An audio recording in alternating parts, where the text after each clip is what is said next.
Hello everyone. Welcome to Microsoft Flight Simulator 2024 Sim Update 1 with the Asobo Cirrus SF50 G2 Plus Vision Jet. My name is Tim. I'm a real-life type-rated Vision Jet pilot, and today I'm going to show you how to fly the Vision Jet just like we learn in real life in type training. I fly the Vision Jet G1 in real life. Microsoft Flight Simulator 2024 simulates the G2 Plus. The two aircraft are very similar. They have the same airframe, the same engine. The only real differences between the G1 and the G2 Plus is that the G2 Plus has auto throttle, it has RVSM capability, it's got some newer avionics features, and the engine has what Cirrus calls the updated thrust schedule. In other words, it has better takeoff and climb performance at hot and high airports. But other than that, the two airplanes are essentially identical, so a lot of what I learned in the G1 is going to carry right on to the G2 Plus. All right, so let's take a moment to talk about what the Vision Jet is and isn't. A lot of people assume that because the Vision Jet is a jet aircraft, it has jet aircraft capabilities similar to the Citation or the Challenger. This is not the case. The Vision Jet is more akin to a turboprop. In fact, it has beat for beat almost the same performance characteristics as the TBM 900 series. Same cruising altitudes, same cruising speeds, approximately the same takeoff weights. The only difference is there's no spinny propeller in front, really. Because of that, when you're thinking about the missions to take your Vision Jet on, don't think about the sort of things you would take a twin-engine Mach 0.7 flight level 360 private jet on. Think about the kind of things you would take your TBM on. Today's a wonderful day here at Tyson-McGee Airport in Knoxville, Tennessee. The reason we're at Tyson is because this is the home of the Cirrus Vision Center. You can see the Cirrus Vision Center here in the background. This nice glassy building here is where all Cirrus type training happens. It's the home of the only full motion Vision Jet simulators in the world, and it's where you would spend 2 weeks doing your type training. You would start out at ground school and the hot benches practicing your flows, and then you would move on to the flight training device, practicing your emergencies, and finally you would be doing your check ride in the full motion simulator. To the right here is the delivery hangar. This is a big beautiful hangar where they would roll out the red carpet for you, turn on the disco lights, and introduce you to your brand new Cirrus Vision Jet. Because so many things happen in the Cirrus Vision Center, this place gets very busy with Vision Jets. This taxiway here in real life would be absolutely packed. Cirrus maintains their own ground control frequency in real life to help coordinate people getting in and out, and you'd have to taxi very slowly to ensure you didn't clip your wing on someone else's nice fancy Vision Jet. We're parked here at a ramp just outside of the Vision Center at Knoxville, Tennessee. In real life, this ramp is pretty much empty. It would look not too different than this. You'd have a couple of Cirruses parked here, either waiting for space in the delivery center or getting ready for a local flight, local training flight.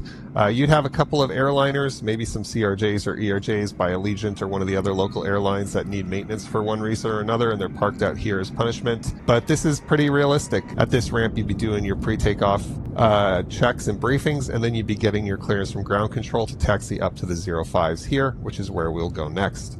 Before we get started, let's talk a little bit about the flight. All right, I've generated a flight for us from McGee Tyson to Memphis International. The reason I chose Memphis is that all of the simulator training here at the Vision Center happens at the virtual Memphis airport. Memphis has a lot of runways and a lot of approaches. It makes for a great training destination. And so if you go to the Vision Center and you do your Cirrus type training, expect to be spending a lot of time in and around Memphis Airport. So we'll be flying from McGee Tyson to Memphis Airport. I filed for flight level 240. It's going to cost us a little more fuel to get there, but looking at the time trade-off, it seems to be worth it. It's just the Bluz 5 arrival from Nashville, and then we'll plan to fly the ILS 18 left into Memphis. Now, in real life, of course, we wouldn't know the approach that we're going to get in advance, so this is kind of jumping the gun, but it's nice to have the whole route laid out like this, which is not something we get often in real life. We'll plan to depart runway 05 right. That's right next to us, so it's going to be a short taxi. I've also filled out all the flight details here in this section. We're not going to go over this now, but if this is something you're interested, maybe I'll make another video. Otherwise, you can kind of just copy what I have here for your own flights. For payload options, this is not correct. There's still a couple bugs here. We really have 3 passengers on board and 100 pounds of cargo. I kind of just finagled the numbers to try to get the ramp weight and takeoff weight as close to what we will actually be flying as possible. Same with fuel options. There's some bugs here. The trip fuel is obviously not 51 pounds, so I finagled the extra fuel in order to get the takeoff weight as close as possible. For fuel planning in type training, we're always taught to use 70 gallons as our minimum fuel. So you can see in ForeFlight here, I've configured the flight to land with 70 gallons on board. This is on top of whatever additional fuel you need to get to your alternate. Today, Memphis is VFR, so we're not going to need any alternate fuel, but we do always plan to land with 70 gallons on board at a minimum. Okay, let's get started. If you're interested, I have a full video on how to pre-flight the Vision Jet, just like we do in real life. You can find that in the description. Today, we're just going to do the minimum, which we need to do in the simulator. So that's to pull the pitot and AOA covers, pull the engine covers, and pull the chocks. And then from there, we can hop into the aircraft, and we'll get it fired up. Okay, welcome on board to the Cirrus Vision Jet cockpit. Now, as you can see, the Vision Jet is a very simple cockpit and looks very similar to the SR-22. This is on purpose. That's the Cirrus design philosophy. Cirrus isn't really interested in making an airplane that proves your mettle as a pilot. They want to make an airplane that gets you from point A to point B and mostly just gets out of your way. And that's what we have here. So this is an airplane where most everything is automatic, and you're going to be spending your time in cruise mostly just watching the miles count down, maybe occasionally flicking a switch. And that's what Cirrus wants. They also want to make it easy for SR-22 pilots to transition to the SF50. So if you've flown the SR-22, a lot of this cockpit is going to look very familiar to you. All right, so normally we would have performed our pre-flight checklist, which includes some cockpit interior checks, but just in the interest of demonstrating some of that to you now, we'll perform some of those items here.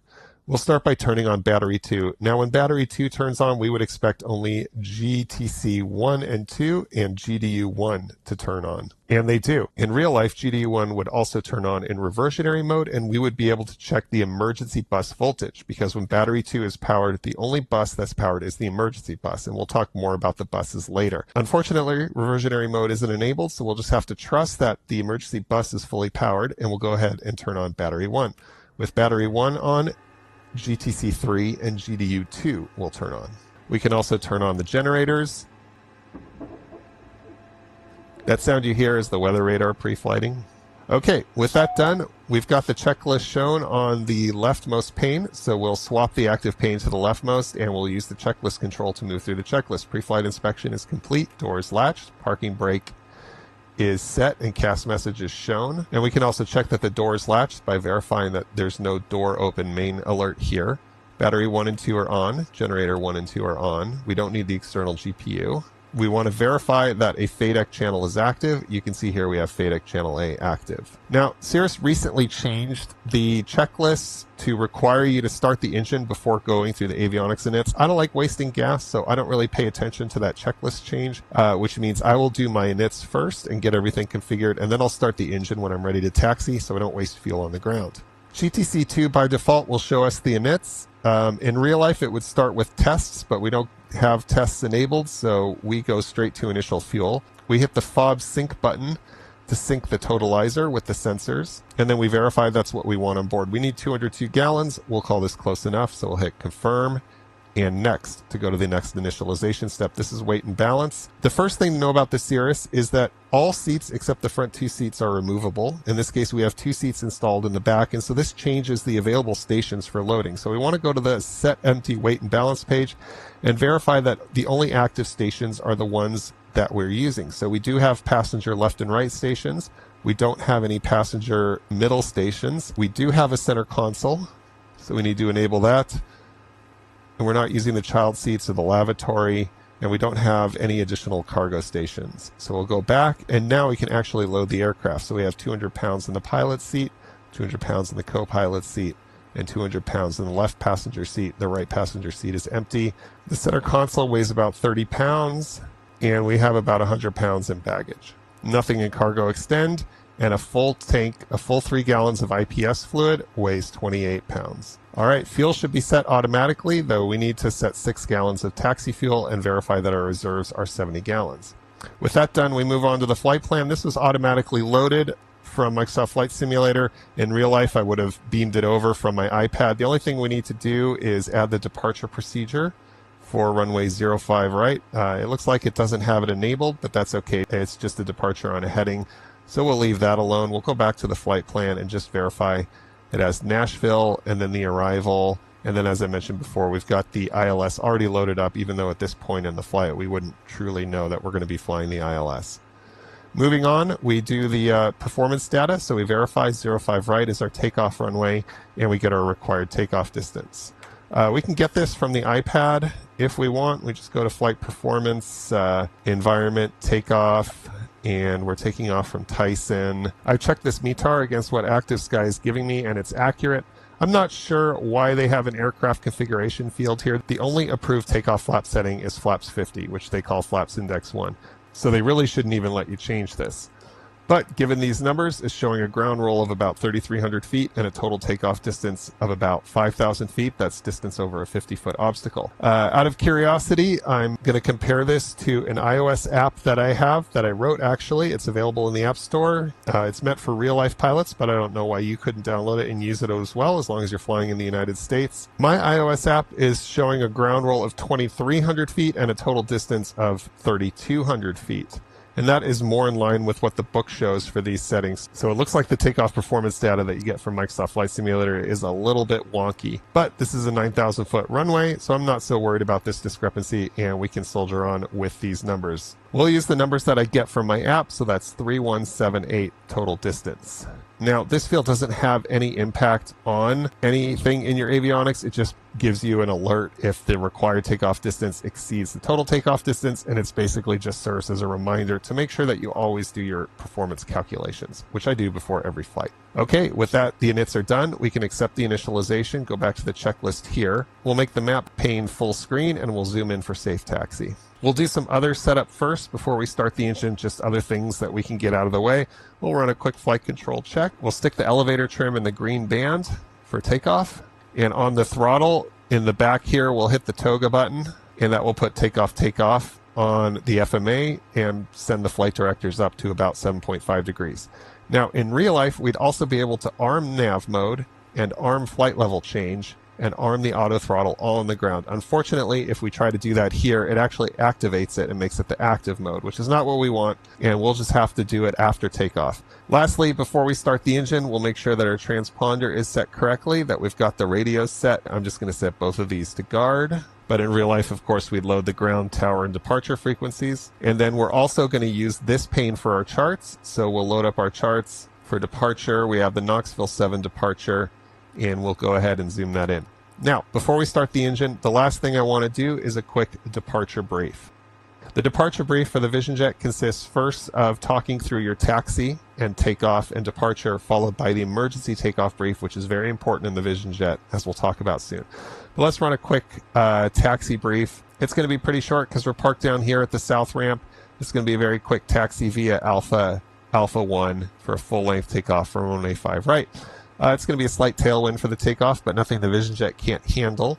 It'll be a standard takeoff with flaps 50, and we'll be flying the Knoxville 7 departure. From runway 5 right, we have a climb on heading 051 to our top altitude of 6,000. From there, we can expect vectors.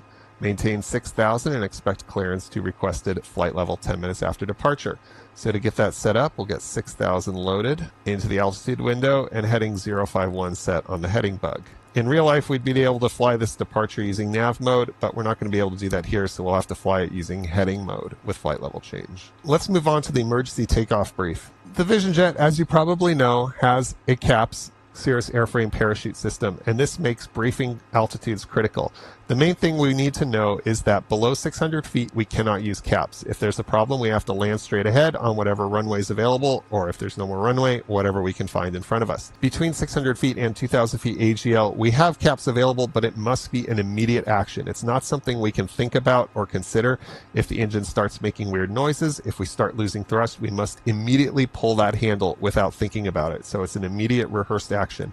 Above 2,000 feet AGL, we have the time to consider the emergency run the memory items, and then do what the checklist tells us to do. For an engine fire, the Vision Jet has fireproofing around its engine, as is required by all jet engines. That provides us at least 15 minutes of protection for engine fires. So if we do have an engine fire, the philosophy is just continue the takeoff, make a lap around the pattern, land, and evacuate. You'll have enough time to do that before the fire burns to any critical structures. So with all that in mind, the first thing we're going to do is note airport elevation, which we can get from the charts. Airport elevation is 986 feet. We want to add 600 feet to that for 1586, and we're going to set that in our minimums. That is our CAPS altitude. Below that altitude, we cannot use CAPS. Now, I say aloud my emergency takeoff brief before every flight. It sounds like this. This is going to be a standard takeoff from runway 05 right. From brake release to rotation, for any malfunction, we'll come to a complete stop on the runway. From rotation to 1,600 feet for an engine failure, we'll land straight ahead. For a fire, we'll return to the airport and land. From 1,600 feet to 3,000 feet for an engine failure, we'll pull CAPS immediately. For a fire, we'll return to the airport and land. Above 3,000 feet, we'll run the appropriate memory items and checklists. The only threat for this departure is a light tailwind. Emergency takeoff brief complete. And again, I say that before every takeoff. I run those altitudes, I convert them from HEL to MSL, and I say aloud my actions at each altitude. All right, with all that done, we are finally ready to start the engine. I'm going to hide the stick. We're going to resume the checklist. We'll turn the strobe lights on. We'll verify that the CAS messages are clear. In real life, we would not see fuel pressure low or bleed off. The only CAS message we would see is parking brake. The thrust lever, we want it all the way back. Brake set. We turn the engine knob to run. We want to verify that we hear the fuel pump come on and that we see the fuel pump on CAS message. We want to verify that the engine start bat temp or volts CASs are not shown, and then we press the start button. When we press the start button, we're going to monitor these engine instruments. We're going to call them out as they come alive. If anything starts trending towards the red, we're going to move this back to off and press the stop button. N2. Oil pressure. ITT, N1. All right, that's a good start. Everything's in the green. We've monitored engine instruments, and we can come down to the after start items. EIS is all normal. We don't need engine IPS because the temperature is 12 Celsius and there's no visible moisture. ECS control panel will verify that the ECS is on. Temp backup and ECS disable are off. We'll set the temperature where we need it. We're not using the external GPU. We'll turn on the master oxygen and we'll listen to hear that the oxygen masks are functioning. Our avionics inits are complete. We'll pull the CAPS pin and the emergency exit pin. We'll ensure that our passengers are briefed and the seatbelts are secured. And lastly, we'll turn on the bleed switch to bleed. Now the before taxi procedure. Prior to engine start, we already set up our COM nav GPS. We've gotten the ATIS in clearance. We've set our altimeter and transponder. We've set our heading and initial altitude, and we verified our flight controls. Trim has been set. Roll trim is centered. We'll set flaps to 50. Toga button has been pressed. Pitch attitude is checked. CAS messages, we have this takeoff emergency battery message, which unfortunately we can't get rid of. That's a bug. And the other two CAS messages we would expect to see. Seats are in the upright position. We'll release the parking brake and we'll run a brake check when we taxi. So let's go ahead and start taxiing now. Quick brake check. Brakes are good. And we'll start on our way out. And departure brief is complete. Now in real life, the SF50 is just like the SR22. There's no nose wheel steering. You can steer only with differential braking. But in the sim, you'll be able to use the rudders to steer. At this point, we would now get our taxi clearance onto taxiway Alpha for runway 05 right. Now in real life, if we were departing into icing conditions, there's some additional pre-takeoff checks that are in the icing checklist, which unfortunately is not available in the simulated Vision Jet. But among a few other things, it simply has you toggle on and off the engine and wing anti-ice, verify that there's no CAS messages. You would leave on the engine anti-ice if you were departing into areas of visible moisture below freezing. You never depart with the wing anti-ice on.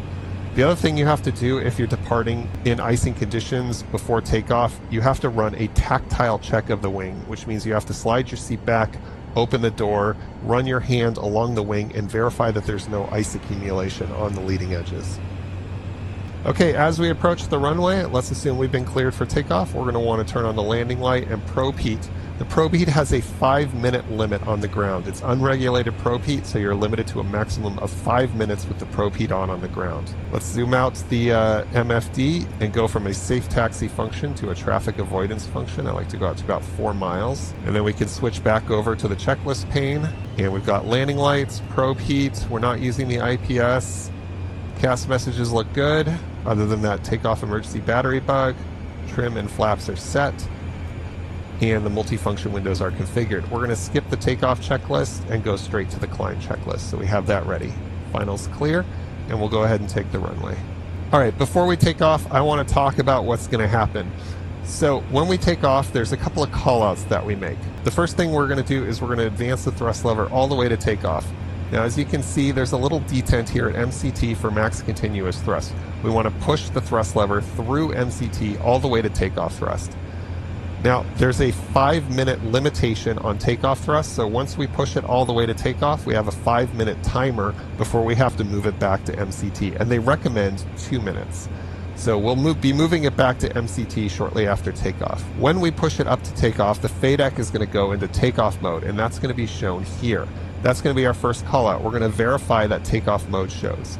The other thing that's going to happen is that these 2 needles here should go all the way up to these blue T's here.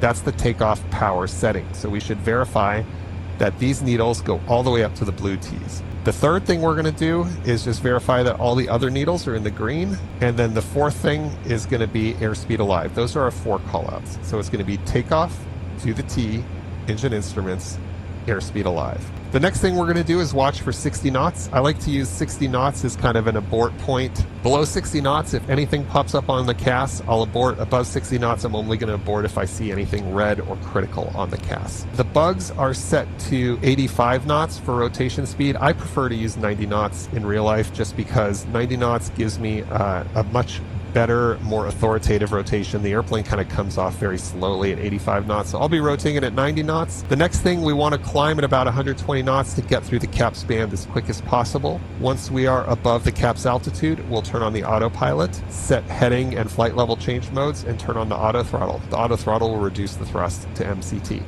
If you want more detail on these takeoff procedures, I do have a video on how to use CAPS in the Flight Simulator 2024 Vision Jet. It goes into a lot of detail about how to fly a good, safe takeoff with CAPS there if you need it. So be sure to watch that. Link is in the description. For now, though, since we're ready, let's go ahead and push the thrust lever to takeoff and do our callouts. Takeoff.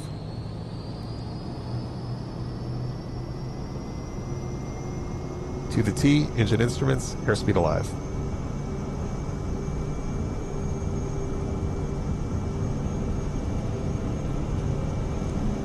$60.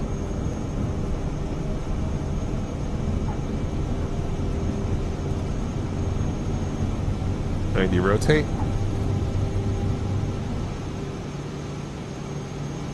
Positive rate, gear up.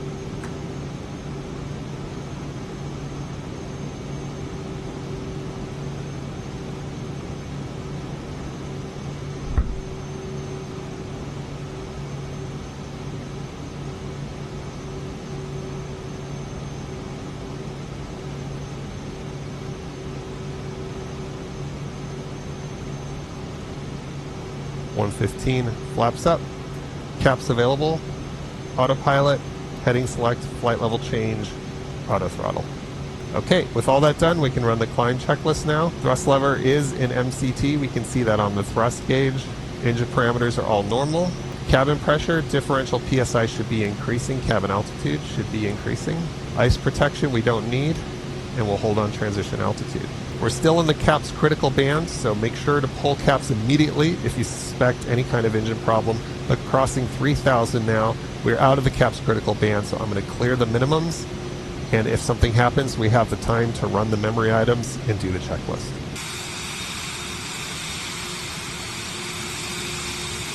Okay, to move things along, we'll assume that we've been cleared direct to Nashville. So let's hit direct to, activate direct to Nashville, switch to nav mode, and the airplane's going to start turning us towards Nashville. The auto throttle will automatically climb us at 165 knots, If you look in the manual, the actual speeds for VY vary between about 130 and 180 knots depending on weight and altitude. In the G1 Vision Jet, we use 150 to climb us just a little bit quicker. 165 is also totally fine. All right, we're leveling off at the top altitude for the Star 6000. Let's assume that ATC has cleared us all the way up to our cruise altitude of 240. So we're going to reset the altitude bug up to 240, and we're going to switch it back into level change. We'll continue on our way up. We also need to remember to sync the heading bug occasionally by pushing heading sync. In the real G2 Vision Jet, if you push heading sync while in nav mode, the heading sync bug will stay synced. But unfortunately, that's not simulated, so we just have to occasionally keep pushing it. Now, as I mentioned, you are limited to 5 minutes maximum in the takeoff setting, and in fact, if you regularly go over 2 minutes, which is the recommended limit for takeoff settings, when you bring the airplane into maintenance, it will tattle on you and tell the maintenance guys that you've been using takeoff a lot more takeoff thrust than you should, and they may force you to increase your engine's inspection schedule. Because of that, for high-performance takeoffs, we have a special procedure. I have a video on how to perform a high-performance takeoff in the Vision Jet. There's a link in the description if you want to learn more about that. All right, we're crossing now through 10,000 feet. There's no actions for us at 10,000 feet. We leave the landing lights on for the entire flight. That's because they're LEDs and they're not life-limited. Also, in real life, with the gear up, these two landing lights wig-wag, so they'll flash back and forth and act as recognition lights. Unfortunately, that's not simulated, but that's the reason why in real life we leave the landing lights on for the entire flight. All right, as we approach our transition altitude, 18,000 feet, in real life, the altimeter setting would start flashing to remind us to switch to standard, which we will do by pressing this button. We're now in standard barrel mode, which happens to also be 2992. And with that, we can complete our climb checklist. The other thing that happens around 18,000 feet is that flight level change transitions from flying in airspeed, in this case 165 knots, to flying a Mach, in this case about 0.37. So we'll see that happen shortly, and it will fly a Mach speed up to flight level 240. Okay, now we have some free moments in the climb. Let's talk about the cabin. Like I mentioned before, the cabin is very easy to reconfigure. All these seats come out very easily, except for the front two. Right now we have it in what Cirrus calls the executive configuration. That's where the two middle seats are in with the center console. If you remove the center console, you can also put one more seat, either here in the middle between these seats, or in fully aft, or in an intermediate position. There's also two child seats, seats 6 and 7. Which can go fully aft as well, for a total of 5 adults and 2 children. There's other configuration options. Cirrus sells cargo pallets with tie downs that you can place here if you want to go full cargo mode. There's a lavatory that you can attach to the back, so very reconfigurable cabin. Passengers have their own lights as well as their own air. They have their own air controls, which we'll talk about more when we talk about the environmental system. There's also built-in passenger entertainment. This here is a television, which in real life can come down. If you wanted to watch some TV or play a video game, all you have to do is plug your iPad or your Switch into this HDMI port here, and you can enjoy some in-flight entertainment. We also have the passenger oxygen masks here, as you can see, and USB chargers and headphone jacks for most seats. We've talked about caps. There's also the Safe Return button, which works in Flight Sim 2024. If you press that button, the aircraft will choose a nearby airport and then automatically fly and land at that airport, including making robotic ATC calls over the tower or advisory frequency. For interior lights, each passenger has their own aimed lighting, and as well there are courtesy lights, which are controlled by a switch by the door. The courtesy light switch, when in on or auto with the door open, turns on all passenger lights, as well as some integral trim lighting along the edges of the interior. For exterior lights, there are strobe and landing light switches. The landing lights are also your taxi lights. The nav lights are automatic. They're powered on whenever battery 1 is on. The other nice thing about the Vision Jet is we have all these Synoptic pages that we can use to get a sense of the current state of the aircraft. This is the status and info Synoptic. It gives you information on the amount of oxygen and IPS fluid on board, as well as the status of the doors, emergency exits, external power, and parking brake. And then lastly, we have some calculated performance data, landing distance, ground, obstacle, and VREF. This performance data doesn't really take into account current conditions or the runway that we'll be landing at, so I would only really use it in a pinch. I would much prefer performance data that actually does take into account the weather at the destination, the length of the runway we're landing at, and the flap setting we'll be using. And so like it says here, I would refer to the AFM, or I'd use a takeoff and landing data app, such as the one I have in the App Store, to do my landing performance calculations. All right, we are starting our level off here at flight level 240. There's not really a lot we need to do for the cruise checklist. We just verify that the auto throttle sets the cruise power as required, and then we set our ice protection as required. We're high enough here that we're not going to need any ice protection, and we're not in RVSM airspace, so we just check the engine instruments and we are done with the cruise checklist. With regards to the thrust lever, they tell you to put it in MCT, which is maximum continuous thrust, and that's basically giving the airplane all it's got, going as fast as we can. There's one other power setting that's published in the AFM. You can't get to it from the avionics, but if you look at the AFM, you'll also see numbers for MRC, or maximum range cruise. This is a cruise setting that uses as little fuel as possible at the expense of speed. The reality is we pretty much never use MRC. We always use MCT. And the reason for this, number one, because we want to go fast. We bought a jet for a reason. We want to go fast. And number two, the trade-off in terms of fuel savings is really just not worth it. You're going to go a lot slower to save not a lot of fuel. So for that reason, we typically always just fly in MCT. You'll notice that the auto throttle has a set point of Mach 0.52.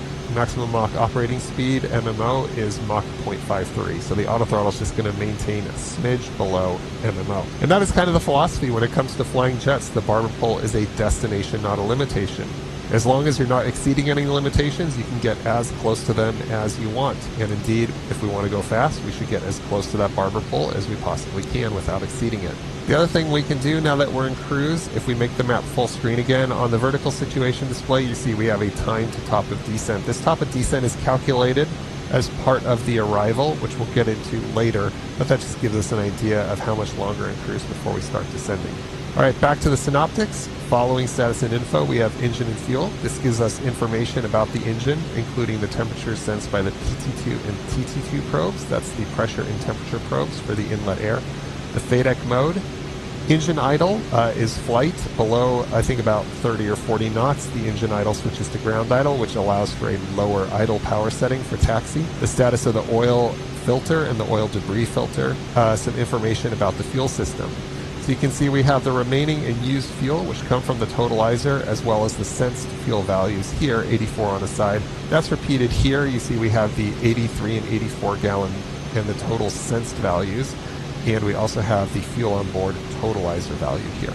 Fuel temperature is shown here and here. The fuel is heated by the oil automatically. There's a fuel oil heat exchanger, so you never need to worry about the fuel temperature. And for those of you who fly in real life, we don't ever need to add Prist to our fuel. We can use Jet A negative because we're not worried about the fuel freezing. We can also see the status of FCV 1 and 2, the electric fuel pump, the fuel shutoff valve, and fuel pressure and fuel filter. Let's talk a little bit about the fuel system of the SF50 Vision Jet. So the SF50 has two main tanks which drain to two collector tanks. These two collector tanks each have two fuel valves called FCV1 and FCV2. Now in normal flight, FCV1 is active, and FCV1 automatically switches between the left and right tank. This is the case when the fuel control valve here is in the auto mode. You can see that FCV1, this one is active, and it's draining from the left tank currently. If we switch from the auto fuel control mode to either the left or the right tank, you will see that FCV2 activates. FCV2 is manually switched. You must switch manually between the left and the right tank. In addition, you'll see that the electric fuel pump turns on, and you'll see left man shown here. If we switch back to auto fuel control,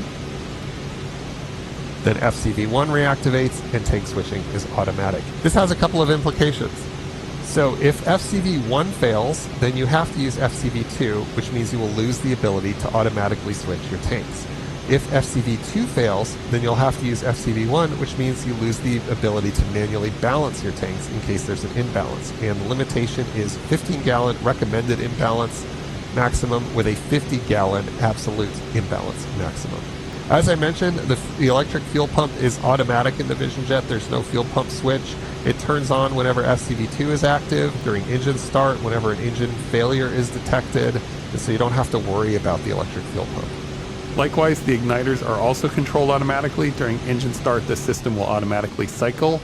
between the two igniters, and in the event an engine failure is detected in flight, it will automatically run both igniters. The other important thing to note is the difference between the sensor and the totalizer. In general, the totalizer is more accurate. The sensors can read high or low in climbs or descents.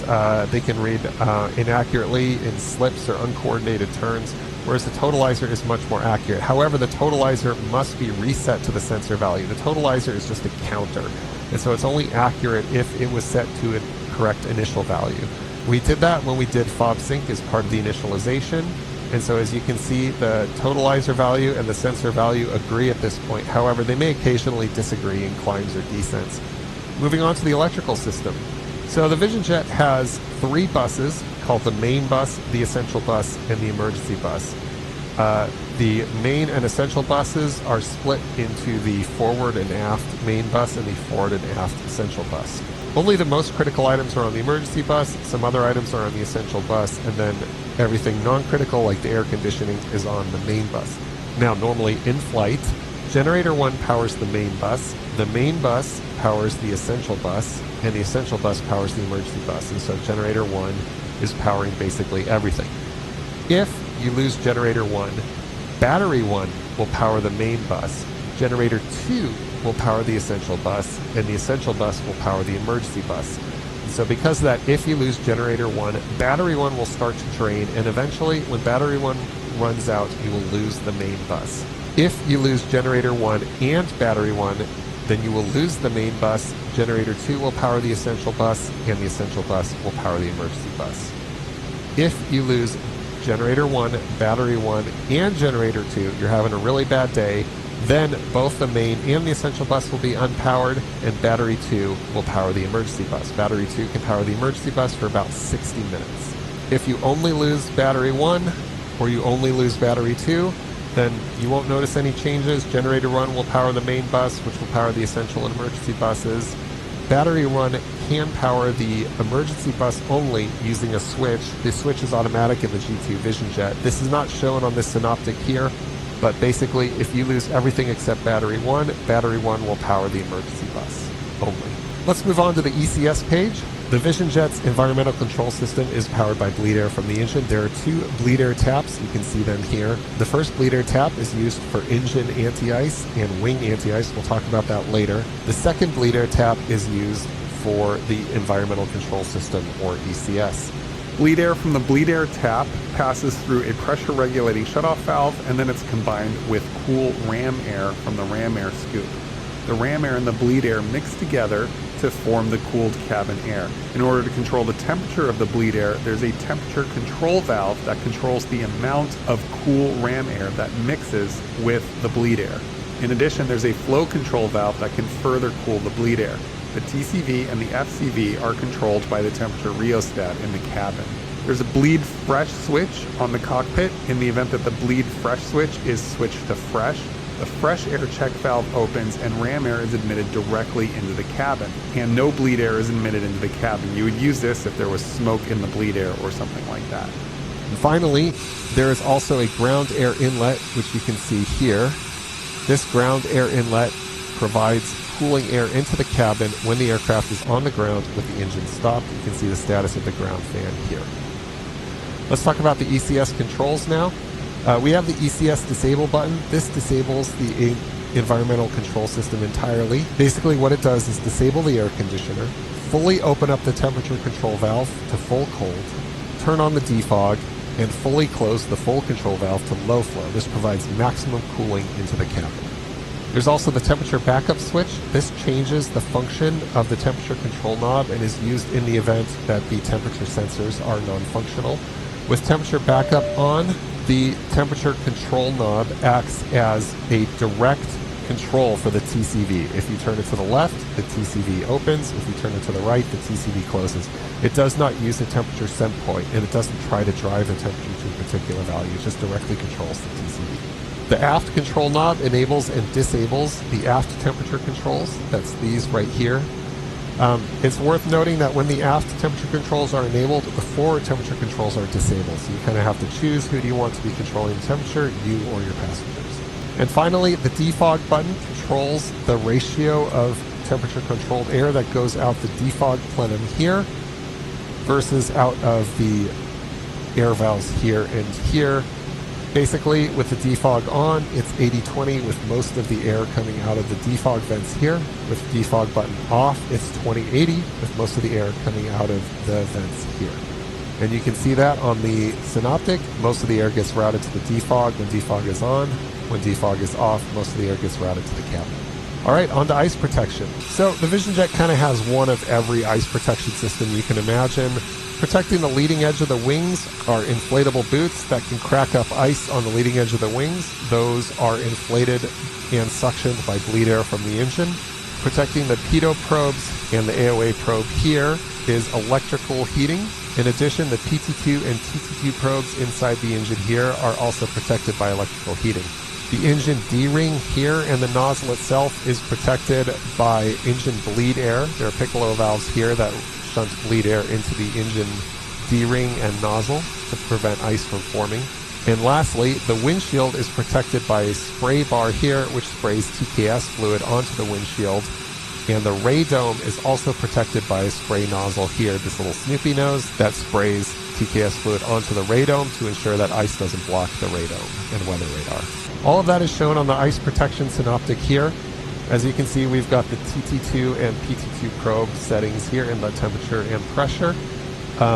Because we have probe heat on, we have electrical heating to the AOA and the left and right pitot. If we turn on engine anti-ice, you'll see that the engine anti-ice PERSOV opens and provides warm bleed air to the engine, and as well, the electrical heating of the TT2 probe is activated.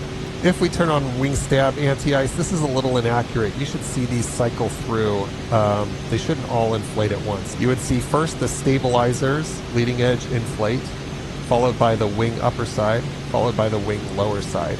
And you would see this happen over an 18-second cycle with a 42-second dwell, so a full 60-second cycle between those three protected surfaces. You would also be able to see the boots inflate with little ribs showing up on the leading edge. Unfortunately, that's not implemented either.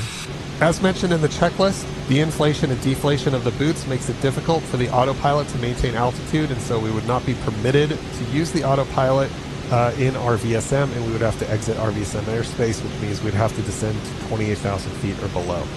The other thing that happens is, you can see when we turn on the boots, is the stall speed high cast message appears, and this cast message stays on even after we turn off the boots. When we use the boots, the aircraft assumes that there is actually ice on the wings, and so it adds a safety additive to the stall speed as well as some other speeds to ensure that we have an added safety margin in the event we need to land with ice on the wings. Now, the important thing to note is that the aircraft cannot sense whether or not there's ice on the wings. So once you've turned off the boots, if there's no more ice on the wings, you need to do what's called an IPS stall offset reset, which is here. Unfortunately, this is not implemented in the Vision Jet in Flight Sim 2024, and so we're going to be stuck with this stall speed high cast message for the rest of the flight. Hopefully they get that implemented. Lastly, there's the windshield and radome anti-ice. As you can see, we've got our IPS fluid tank and two pumps that provide TKS to the windshield and the radome. If we turn it on in norm mode, it will activate one pump every 60 seconds, alternating left and right. If we set it to high mode, it will activate one pump every 30 seconds, alternating left and right. And if we press this button, which is unfortunately inoperative, it activates both pumps continuously for a continuous stream of TKS on the windshield and radome. All right, so how do we use all these icing systems? What's the procedure? Well, when it comes to engine anti-ice, my procedure is anytime the aircraft is flying in visible moisture with the OAT below 10 degrees Celsius, engine anti-ice should be on. Since there's no visible moisture, we're not inside clouds, there's no rain or snow, we can turn off engine anti-ice, but if we were flying in visible moisture and the OAT were below 10 Celsius, we would want the engine anti-ice on. Engine anti-ice must be off above 15 Celsius, so we have to remember to turn it off before landing. That's one method that I was taught. I have some other TCEs who taught me just to leave it on all the time whenever the temperature is below 10 Celsius. I don't see anything wrong with that. I've fiddled with the engine anti-ice, and it seems to have essentially no degradation in the performance of the engine, so I wouldn't fault anyone who just wants to turn it on after takeoff once the OAT drops below 10 and then just leave it on the entire flight until before landing. There's nothing wrong with that too. Now, what about wing stab anti-ice?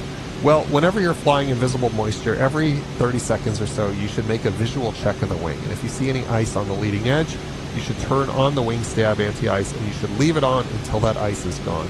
It's okay to land with ice on the wings. You can just leave the wing stab anti-ice on throughout the landing. However, you are limited to flaps 50 in that case. You cannot land with flaps 100 with ice on the wings. So it'll be limited to flaps 50. This aircraft uses a ton of runway with a flaps 50 landing. So if you're landing somewhere and you expect ice to be on the wings, I would be very careful with my performance calculations and make sure there's enough runway for a flaps 50 ice landing. We'll talk more about that as we get closer to the runway. Once you see ice off the wings, however, you would turn off the wing stab anti-ice, and you would go here and do an IPS stall offset reset in real life so that you're allowed to use flaps 100 and use your normal landing speed and use up less runway. And then anytime that I'm using the weather radar in icing conditions, or anytime I see ice forming on the windshield, I would turn on the windshield anti-ice, and I would use it in norm, high, or max as needed for the situation. Using windshield anti-ice clouds up the windshield, and so we are not allowed to use windshield anti-ice before landing because we don't want to cloud up the windshield just before landing. You need to turn it off sometime before the final approach fix and allow the wind to blow all that windshield anti-ice away so that you have a good view of the runway prior to landing. All right, that's it for the ice protection system. Moving on to the landing gear Synoptic. The landing gear in the SF50 is pretty standard. It's just hydraulically actuated, electrically powered. You can see the status of the weight on wheels sensors, as well as the parking brake and the gear hydraulic pump. Really not much else to say there. There are some limitations on how often you can use the landing gear. You can read the AFM for those. And then in real life, we'd also have access to the video screen, which would show us video from the enhanced vision system, which is a combination visual and IR camera in the front of the aircraft, which gives us a view of the runway at night or whatever else we need to see when visibility is poor. All right, with that done, we've covered the systems of the Vision Jet. We can go back to full screen on the map. And since we're crossing Nashville now, joining the arrival, let's begin our arrival and approach prep. So we'll start by briefing the arrival. We'll head on over to the chart for the arrival, and we can hit the sync phase of flight button here to bring up the arrival chart. All right, let's talk our way through it. So starting here at Nashville, we've got a series of fixes with some step down altitudes. And as you can see here, we also have some speed restrictions, 290, 280, 280. The Vision Jet is not going to be able to make those speed restrictions. You can see here we're doing about 203 knots indicated up here at flight level 240. Seems a little slow, Mach 0.48. I would expect us to cruise around Mach 0.51, 0.52, depending on outside air temperature. Definitely nowhere near 290, 280. This is just the unfortunate reality of flying a Vision Jet. It's a slow aircraft more akin to a turboprop. Because of that, whenever we're assigned or we file these jet arrivals, we need to inform ATC that we're unable to fly the speeds on the arrival until we get to about 210 knots or so. In the olden days, before the Vision Jet was popular, this would cause a lot of consternation from ATC. You'd get a lot of audible sighs on the frequency. But nowadays, there's a lot of Vision Jets flying around. Air traffic controllers are familiar with the Vision Jet and its capabilities, and they'll typically be prepared for you to not be able to hit those speeds. They may provide you with vectors, or they may just assign a different arrival. You can see here that we're getting into the clouds, and since the OAT is below plus 10, I'm going to turn on the engine anti-ice, and I'm going to make a periodic check of the wings for ice. Since the OAT is below minus 20, I'm not expecting to get ice, but it's still important to check. All right, continuing with the arrival, we can plan to fly the approach into one of the 1/8s, and so that's going to take us to Copen with our bottom altitude being 10,000 feet at 230 knots. We should be able to do that.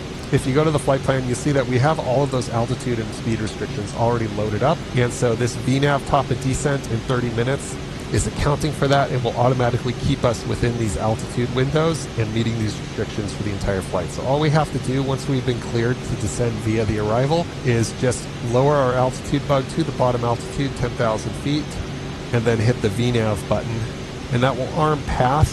And then once we get to our top of descent here, at this time here, the aircraft will automatically begin descending to meet the arrival requirements for altitude. All right, continuing now to the approach, we can expect the ILS, runway 18 left.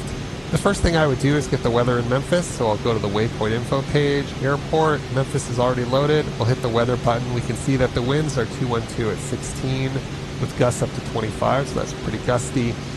Visibility is 10 miles, and we've got 2,500 foot overcast, so the ILS should be able to get us in. Temperature 17, dew point 11. Altimeter is 2977, so we'll preset 2977 in the preset window. That's ready to transition for us. And then we'll head on over back to the chart to brief the approach. So we can expect to get vectors onto the ILS. Our final approach fix is Ronnie at 2,000 feet, and our minimums for category B are 501 feet. That's going to be not a problem for us because it's basically VFR at the airport. I'll set 501 feet as my baro minimums. The ILS is 111.15, identifier IEXS, and course is 180.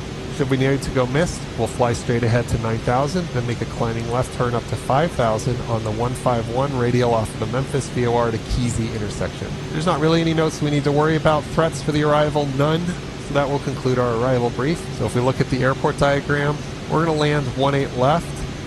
We plan to taxi to Wilson, which is this FBO here, labeled East FBO in the chart. That's Wilson Air Center. So after landing 18 left, we'll probably come off at Papa or some other intersection here, and then we'll back taxi up Yankee all the way around to Wilson Air Center where we'll park.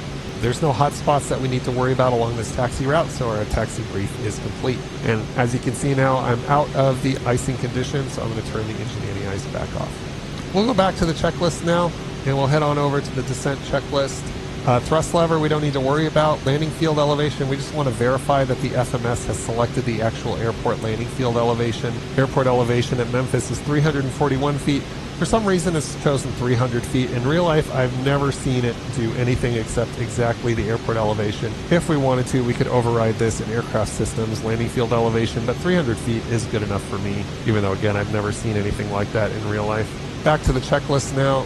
Ice protection we've been monitoring and using as required. We've set our altimeter to the local altitude. Seats and seatbelts are set. Brake pressure, we just want to push on the brakes really quickly and just verify that the brakes don't feel spongy, that they're firm. Approach briefing, we've completed our arrival approach and taxi briefing. Seats are in the normal upright position. Ice protection we've already taken care of. Lights we don't need to touch, and so we'll hold at the flaps and we can go back to full screen. If I am not flying an arrival and I don't have any other VNAV guidance, sometimes what I like to do is add the airport as a fix and set the destination altitude here. So I would set an altitude constraint at the destination altitude here. And that will just give me some advisory VNAV guidance to kind of let me know when I need to start thinking about starting my descent towards the airport. Obviously I would descend until ATC clears me for the descent, but by setting a 0 feet AGL altitude restriction at the airport, I know when I need to start thinking about the descent, and if I pass that top of descent and ATC is not talking to me, I can kind of give them a heads up and say, hey, I need to start descending. All this descent is handled under VNAV here. You can see that we're targeting a 3-degree flight path angle, which is going to give us 1,097 feet per minute. If you look in the manual, they offer descent data for 3 different flight path angles, which more or less correspond to 1,500, 2,000, and 2,500 feet per minute. And those are kind of the descent rates that I'll use if I'm descending in vertical speed for whatever reason, like if ATC pulls me off the arrival, so I no longer have VNAV, I'll be using vertical speed. And I'll probably descend anywhere between about 1,000 and 2,500 feet per minute, depending on how fast I need to get down. Those are reasonable speeds for this aircraft. There's some other things I want to fix here in VNAV. These are different in real life. In real life, 250 knots is redline, so that's too close for comfort for the autopilot. We would set this to about 245 or something, below about 18,000 feet, just to make sure that the aircraft does not exceed the red line. Because you can see right now, the barber pulls up at Mach 0.52, but as we transition back from Mach to indicated airspeed, our VMO, maximum indicated airspeed, is 250 knots. So we'll have the auto throttle target 245 below 18,000 feet. And again, this is all set up for you in real life. I'm not sure why exactly it's configured like this in Microsoft Flight Simulator. Another thing, the terminal speed limit's actually about 180 knots within about 10 miles. I'm not sure what the actual numbers are because I don't fly a G2 Vision Jet, but I know that it slows you down pretty far out from the airport, which is something that can be frustrating for ATC sometimes. So we're going to use these numbers. The Vision Jet is programmed to fly what Cirrus calls the Cirrus approach. The Cirrus approach has you slowing to 180 knots and lowering flaps 50 as you cross the initial approach fix or as you are giving your base vector, and then lowering gear as you're one dot below the final approach fix, and then as you cross the final approach fix, lowering to your final flap setting and slowing to VREF plus 10. But basically, that's what Cirrus wants to see in training. That's what I fly in training. In real life though, slowing to 180 knots at the initial approach fix is a great way to really frustrate ATC with their sequencing planning. So what I do in real life is I ignore some of those speeds, and I'll pretty much fly it at 200, 250 knots as fast as I can do, all the way down to maybe about 10 miles from the airport. Then I start slowing down, lowering flaps and gear, and getting the aircraft slowed down to the final approach speed. So it's a much more aggressive approach. It's something where you need to do a lot more speed management, but it's also something that won't frustrate ATC as much. It's kind of up to you whether you want to fly the Cirrus approach or whether you want to fly it like that. The advantage of flying the Cirrus approach is you don't really have to touch the auto throttle. Like I said, in real life, the VNAV is kind of configured to fly the Cirrus approach for you, so if you just leave it alone, it'll slow to the appropriate speeds at the appropriate times. But that, again, you run the risk of maybe frustrating ATC with that. The other thing we need to do now is our performance planning for the landing. So again, we could use the landing performance planning here, but I have a feeling, even just looking at this number, I have a feeling that it's not going to be accurate. So I'm going to go back to my application, and we're going to plan a landing at Memphis with the current weather. We'll grab the fuel over destination from here. It's showing 73 gallons over destination. We had planned to land with 70 gallons, so that's looking pretty good. And if we take the numbers from my application, we have a ground roll of about 1,200 feet and a total distance of 1,900 feet. So that's what we're going to put in for our landing data, our total distance of 1871. Now, why do I put in total distance instead of ground roll? I kind of just use it as a poor man's safety factor. Total distance is distance including that required to pass a 50-foot obstacle on the final approach. Ground roll is only the distance the wheels go across the runway, and if there's no 50-foot obstacle on the final approach, you don't have to worry about total distance. But you should also be using a kind of safety factor when you land instead of just flying it right up to the edge of the envelope. And so because of that, I use the total distance. Now there's some other important things to note. I've planned this with a flaps 100 landing. If we expected to have ice on the wings, like I mentioned, we would need to plan a flaps 50 ice landing. As you can see from the AFM, a flaps 50 ice landing has significantly higher ground roll requirements. Even without ice, if we needed a flaps 50 landing, that's a significantly higher ground roll, and we would need to make sure the runway could accommodate it. Now, why would you land with flaps 50 if you don't have ice in the wings? The reason is crosswind limitations. The Vision Jet has a really restrictive crosswind limitation. It's 16 knots max crosswind with flaps 100, and it's 18 knots with flaps 50. So if we had a pretty good crosswind from the left to the right, and we needed to land with flaps 50, we could expect a long ground roll as well. And so that's something that you need to plan for when you do your performance planning. If the crosswind exceeds 18 knots, then we simply cannot land on that runway. We have to choose a different runway. Speed management in the Vision Jet is actually pretty simple. You'll notice that there's no speed brakes, no spoilers. That's kind of the Cirrus philosophy. Don't add any additional functionality that you don't need. And the reason is because the gear speed limitation, as you can see on the placard here, is 210 knots. You can bring the gear down as fast as 210 knots. And you can bring down the first notch of flaps as fast as 190 knots. Because of that, Cirrus says you've got everything you need for speed management. You can lower the gear if you need to slow down. You can lower the flaps. So why add spoilers? Why add speed brakes? That's kind of their philosophy. It makes it really easy to slow this aircraft down. First of all, even without gear and flaps, it slows down pretty good. If you just bring the throttle all the way to idle, you can generally get it slowed even in a descent. If you're in a very steep descent, maybe you're flying into Aspen or something like that, and just bringing the throttle down to idle isn't enough. As long as you can get the speed below 210 knots, you can lower that gear. That's really going to help you slow down. And once that speed goes below 190, lower that first notch of flaps. So speed management is very rarely an issue in the Vision Jet. You can fly some very steep approaches and keep your speed under control. Vertical track. All right, we're 1 minute from top descent, which means the vertical track indication has appeared. Like I mentioned earlier, since we've been cleared to descend via, we've already got the altitude bug set to the bottom altitude of the arrival, 10,000 feet, and vertical path. VNAV is armed, path is armed, and so the aircraft should automatically begin descending as the vertical path passes through the center line marker here. Path is now active. There is a bug here. The auto throttle should still be targeting Mach 0.52 until the changeover. The problem here is the auto throttle is going to target 250 knots, which is well within the bar repulse, so we may have to override the auto throttle. Other than that, our only responsibilities now are just to monitor the arrival and make sure that we hit all of our altitude windows, starting with speaker between 14,000 and flight level 230. Yeah, this is going to get into the barber pole, so I'm going to switch to man mode now, and we're going to reduce the speed to Mach 0.52, and we'll have it hold Mach 0.52 until we change over to 245. All right, we're approaching our changeover speed of 245 knots, so I'm going to switch the auto throttle back to FMS mode. But again, in real life, we wouldn't have to be fuddling with the auto throttle like this. It would automatically hold Mach 0.52 and then change over to 245. We're also crossing transition altitude now, flight level 180, so we'll push the baro to load 2977 in, and of course the aircraft's going to adjust a bit to capture the new descent path. Okay, looks like we're about to get in some ice. Temperature is below 10, so we're going to turn on the engine anti-ice. The important thing they tell you is get the boots on at the very first sign of ice. Don't wait for ice to build up. You want boots on at the very first sign of ice. The reason is the stabilizer picks up ice faster than the wings, so by the time you're seeing little bits of ice on the wings, the stabilizer's already got a good chunk of ice on it. Okay, we've crossed Copen at 10,000. Let's start self-vectoring ourselves to the ILS. We'll pretend we're ATC, and we're going to start giving ourselves vectors onto the ILS. Let's get the map zoomed out, and we're going to turn ourselves to the right here on kind of a base leg. So I'm going to go activate vectors to final for the ILS. This will swap our nav mode to localizer, get the nav radio tuned so that we're ready for the ILS. You can see we've got localizer and glide slope ready to be displayed. And I'm going to descend us down to 3,000 now, 1,000 feet above the final approach fix altitude. Auto throttle slowed us to 230 knots.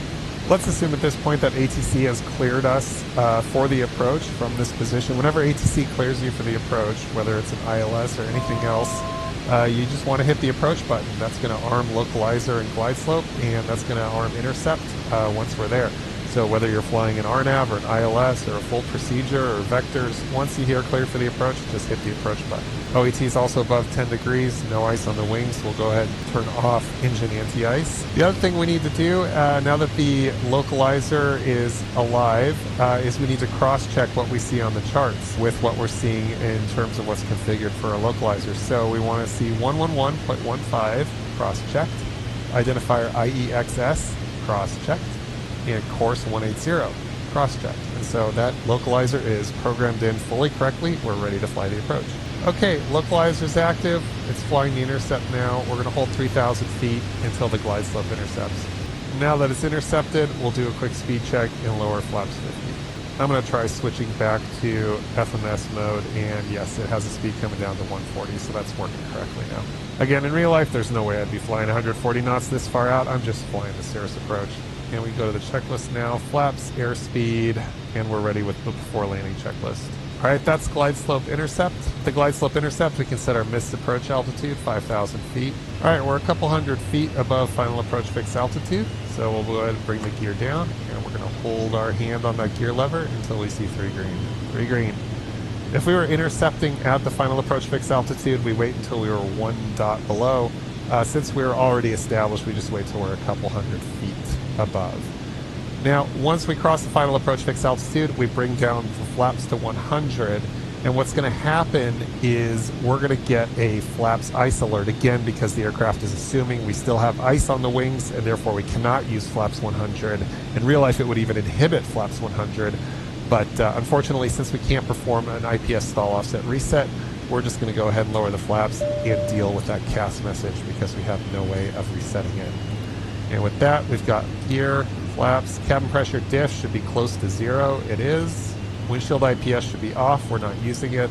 And then we can hold on the autopilot. All right, with the gear down and flaps 100, our VREF target is VREF plus 10. That's green donut plus 10. You can see the auto throttle is targeting 95 knots, which puts us in the vicinity of VREF plus 10. We're actually approved to use autopilot in ILS all the way down to the minimums, 501 feet MSL in this case.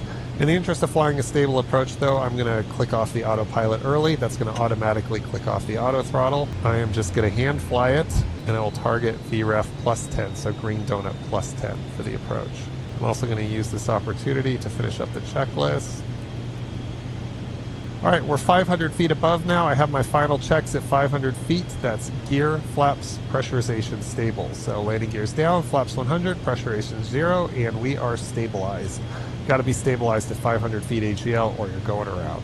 All right, as we cross over the fence, I start targeting VREF, green donut, so I bring the throttle back, maintain my pitch attitude. You'll have to excuse me here, there seems to be a lot of nose wandering going on for reasons I don't know, but let's target VREF. The nose does not wander this much in real life, I'll tell you that.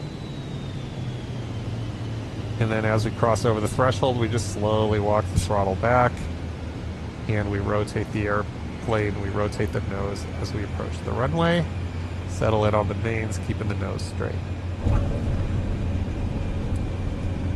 Oof. Okay, that nose wandering, not at all realistic. The airplane's actually quite stable in real life, so not sure what was going on there.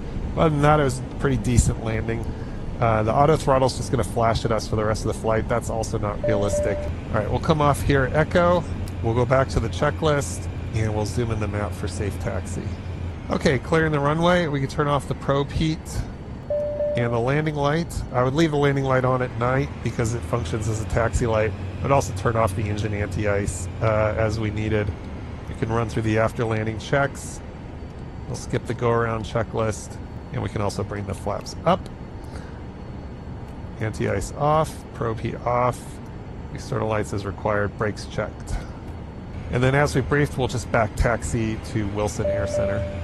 All right, here's Wilson Air Center. We'll just go ahead and pretend we're being marshaled to park right here in front of the doors. So if I saw the marshal at this point, I might turn off my landing light if I have it on, just so I don't blind him. Now, Cirrus requires that you idle the engines for at least 2 minutes before shutdown. I've talked to multiple pilots and TCEs, and they all say it doesn't have to be at idle. As long as it's at a low power setting for at least 2 minutes prior to shutdown, that should be sufficient to cool the engine. Okay, we'll give ourselves VIP parking here. We'll bring it to a stop. We'll set the parking brake, and we'll run through the shutdown checklist. Thrust levers all the way back. Engine IPS is off. Bleed switch to fresh.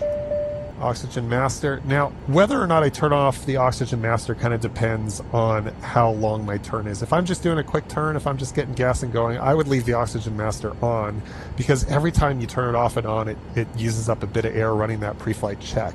However, if I'm leaving the airplane overnight, you definitely want to turn the oxygen master off, because otherwise air will leak through the valve. So basically, my philosophy is if I'm leaving the plane overnight, I'll turn off the oxygen. If I'm just doing a quick turn and getting gas, I will leave the oxygen on. In this case, I'm done flying for the day, so I'm going to go ahead and turn the oxygen off. We can turn off the strobe lights now. Gens 1 and 2 off. Engine knob to off, and stop the engine. And then once N2 drops below 24%, we can replace the caps pin and the emergency egress pin and turn off batteries 1 and 2. We also want to turn off the parking brake just in case the FBO needs to tow us, and the aircraft is shut down. We can get out of here.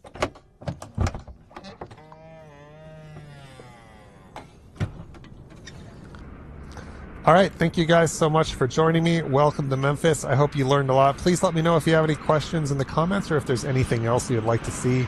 Hopefully, as more features are added to the Vision Jet in the future, I'll be making more videos covering more of these topics. In the meantime, wow, this is a dirty aircraft. In the meantime, again, thank you so much for watching. I'm hungry. Let's go get some Memphis barbecue. See you in the next one.